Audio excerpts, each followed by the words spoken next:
الو اوهو دا کوم کلي ته رالم هلکه دا خو هغه کلي دی که نه یو ورځ چې راله په سا ګوړه چولي وو زه بیا به هم دلته یو 20 ورځې تېرې کړمه او روجم ده دا روجې ماتې خو به چېته چولو وویله سره کومه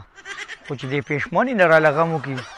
ورګه دا یو سړی خو په دې رشقه باندې لګیا دی کپړه مپړه پې ویو دا به د دې رشقې وړه زما په خیال د دې کلي دي دلته به څه خبره وکړم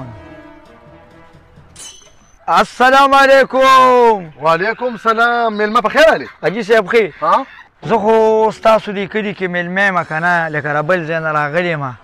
نو روجم ده نو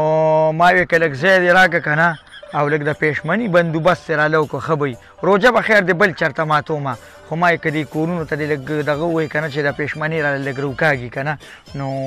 دوا به ورته کومه. زه خو پخپله هم غریب سړی یم رشقه چلوم پردی د یو وخت پېشمنۍ به لسم درکړم خو نور به باقي دي ګاونډیانو ته ووایم هغوی به له بندوبست وکړي.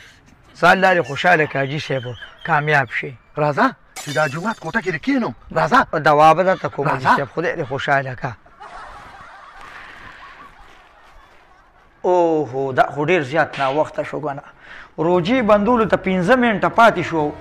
د دې خلکو اړو پته ونه لګېده هغه پېشمني یې راونه نو چې دا څنګه چلو کړمه ورګه چې یو اعلان ورته وکړمه پاسې ایماندارو پېشمنې دې پاسې ایماندارو پېشمنې دې په خپله مو خورئ او مېلمنو لمبار ته وکاږئ پاسې یو خو دا مېلمه په ګېټه مړ دی څوک دا خو لا نیمه ګنټه پاتې ده. پاسې ایماندارو پېشمنې دې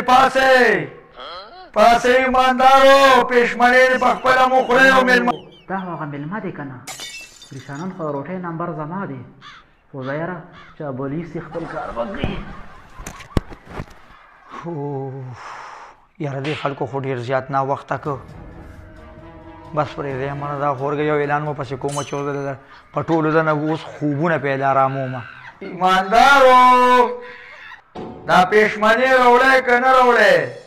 او ما خو مسې م زهر کړه